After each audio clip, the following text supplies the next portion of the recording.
Hey everybody, AJ here. We are talking about the first two mutant nodes of Doom 3. We'll talk about the boss in a upcoming video.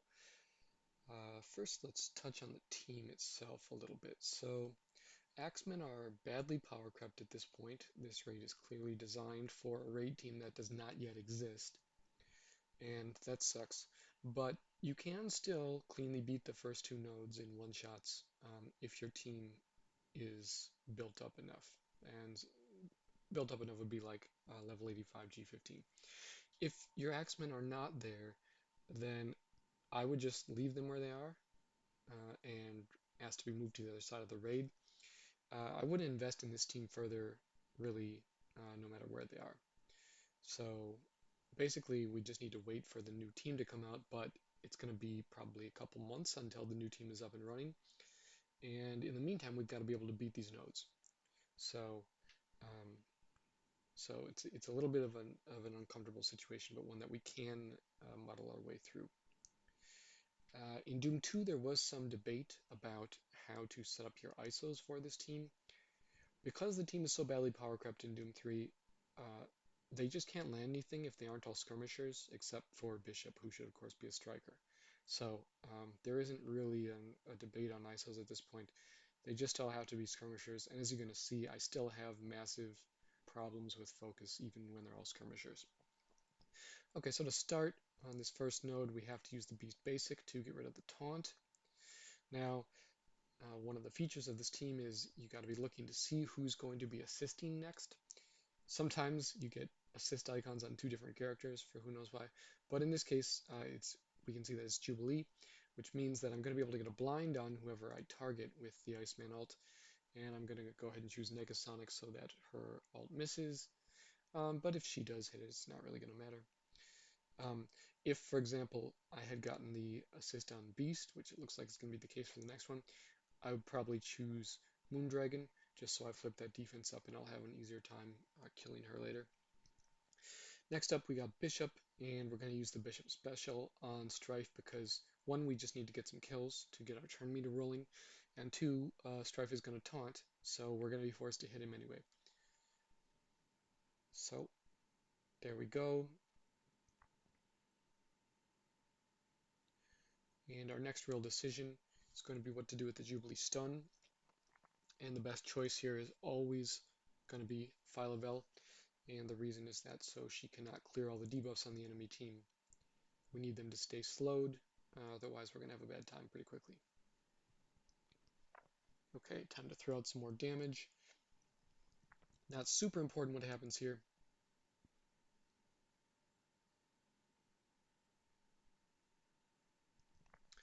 Okay, now we can see that Moondragon has a full turn meter, and so does Iceman. And we can also see that she is slowed and he is not. And so I decide here that I can go ahead and use the Beast Ultimate. He's going to get speed up and he's going to go before her. Now, if I thought that Moondragon was going to go next, I would not use the Beast Ultimate because on her first turn she clears all your buffs. So you do want to, if you're going to use that ability, you do want to make sure that either Moondragon has already gone or that she is far enough away from going that you're going to be able to control her. And I go ahead and use the Iceman Stun, his second ability, to make sure that she can't clear our buffs. One other note there, note that the Iceman special will not stun unless they are already slowed. Okay, doesn't really matter what happens here. We're just kind of waiting around for the next wave.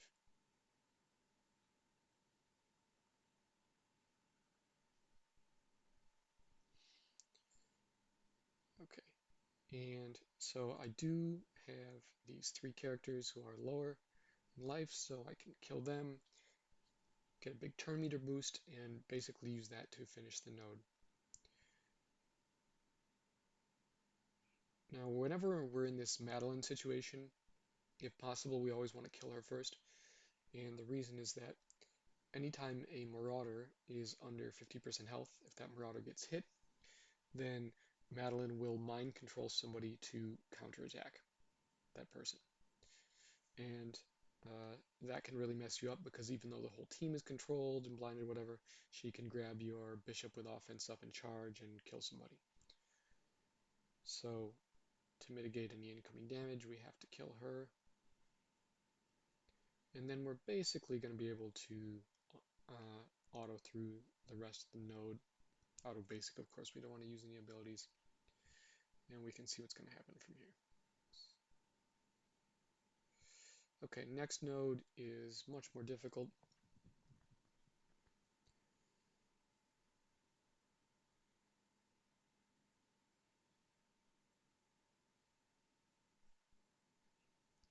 So the opener here, we're going to use Bishop Special on Drax.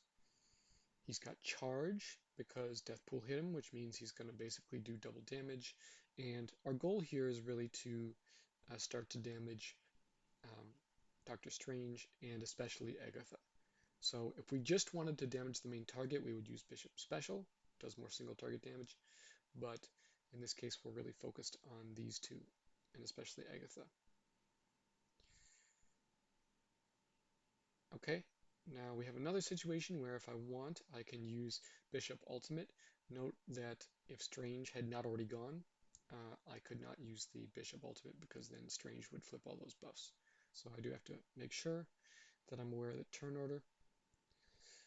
Now, when I go ahead and use the Iceman ult, I'm going to focus Agatha. And then this is a key turn too. We need this disrupt on Agatha because if we don't disrupt her, what she will do is as soon as she gets low, she will drop into stealth and she will also flip all of her buffs or all of her debuffs into buffs. And then she gets really annoying. So we did get the disrupt, we're fine. Now I've got the Bishop ultimate with charge and offense up. Gonna do a ton of damage and I'm basically just gonna start killing Deathpool. Now something I have to be aware of here is as soon as I kill the next person, that will schedule the next wave to drop. Sometimes it's hard to tell when you're playing with Axemen when another wave is dropping because your turn meter that you get from killing people will load in before the wave drops and it can be kind of confusing. But so on this first wave, as soon as they get down to 3, then the next wave is coming. It may not come right away, but it's on its way. So now the next wave is coming. That means I need to get these people low so that I can kill them and get some turn meter. Okay, so this is a massive wave with a bunch of problems, and so let's just pause and talk through what they are briefly. So first, we have a Wong. The Wong is basically our timer. He has a ton of resistance. When he gets to his turn, he's going to taunt. Sometimes that taunt involves safeguard. I'm not totally sure why, but I've seen it happen. And basically then I don't really have the opportunity to hit anybody else on the wave. So I need him slowed and I need to be watching his turn meter to make sure that I get what I need to get done before he takes his turn. Then we've got Ghost Rider, who if I kill anybody, we know that he's just going to blast me for a ton of damage. We have Kestrel, who's very fast and who's also going to potentially just delete somebody with her ultimate. We have Cloak and Dagger, who we know can cause serious problems. We have Sharon, who can stun us.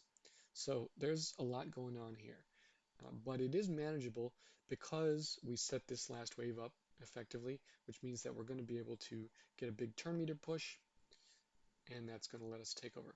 Now, you can stun either Kestrel or Ghost Rider. If I had a smaller team, my team is quite big. If I had a smaller team, I would definitely stun Ghost Rider because he might just kill somebody when he retaliates.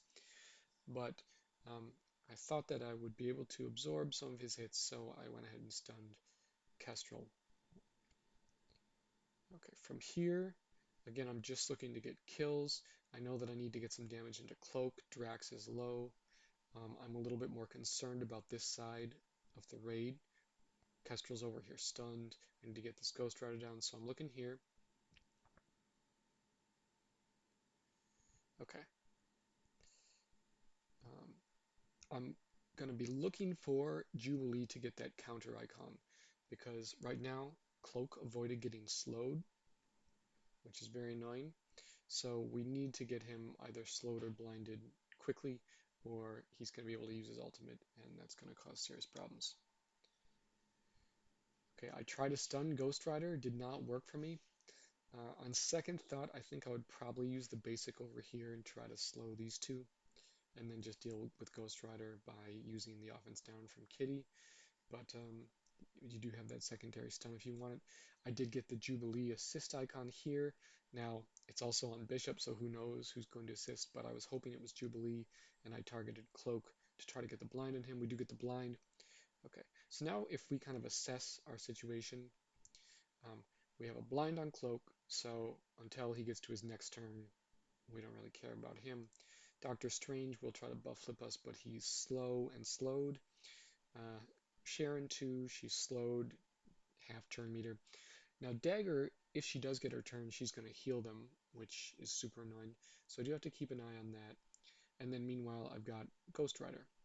Okay, I've been saving Jubilee Special. We have this blind over here from the first wave, and now's the time to use it. So this is a big help.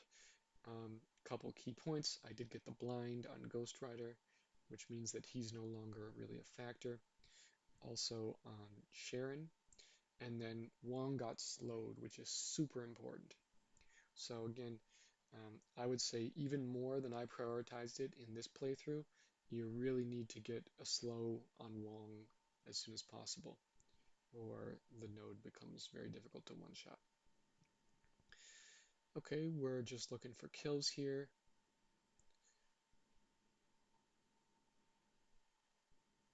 Boosting our turn meter. Cloak is going to keep dodging, and this whole time I'm just watching Wong's turn meter because again, as soon as that fills, then I'm basically out of time. Cloak still dodging, being very annoying. The Kitty Pryde ultimate is unavoidable, so I use it on him there. And I'm going to go ahead and use the Beast Special just for more damage to hopefully get some of these kills. Now thankfully Strange is blinded, so if he does get to go, it doesn't really matter, but I'll just take the turn meter. And I'm going to start trying to hit into Wong. I try to stun him again, does not go. Again, that's a level 85 Iceman Skirmisher. He still just gets resisted constantly. And now we're just going to start cleaning up. So thankfully enough of the wave is dead that when Wong did finally taunt, we already had control, and that's pretty much the end of it. But if Wong is able to taunt earlier, it is very possible to just lose the node. Okay, that's all for the first two nodes. We will be back with the boss soon. Thanks, everybody.